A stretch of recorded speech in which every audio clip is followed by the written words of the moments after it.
街市，澳門人最熟悉嘅日常風景。今日憑住口袋裏有個紅街市，入選2026波隆那世界插畫大獎戰嘅本地插畫家楊小曼，將會帶住佢嘅畫筆，同我哋一齊翻閱呢個充滿人情味嘅社區。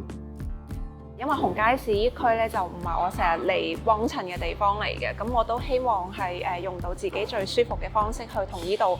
慢慢咁樣熟悉認識咁樣，咁所以我當時咧就係用咗寫生呢個方式啦，希望可以同呢度係打開一個新嘅對話嘅。又可以煲湯，又可以炒㗎。哦，幫你執有啲。好啊，好啊。都有同佢哋去交流嘅，因為呢度嘅檔主好好人啦，即係我有時喺度畫畫，佢哋都會好奇過嚟問我做緊啲乜嘢啊咁樣啦，咁同埋佢哋都會係俾我啲凳坐低咁樣喺度寫生嘅，咁所以一來一往其實都真係會熟絡咗好多嘅，咁亦都係有檔主就話不如你畫我啦咁樣，即係主動叫我去畫佢哋，咁跟住佢哋就會同我開始分享佢哋嘅故事係點樣咯。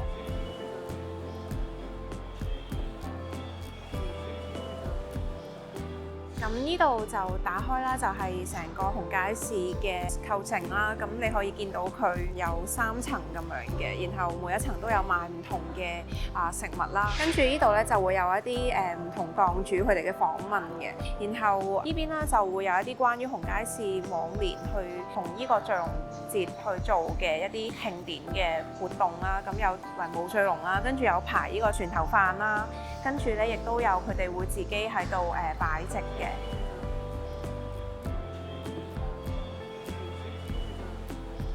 覺得畫咧可以係跨越語言啦、文化啦、國家嘅。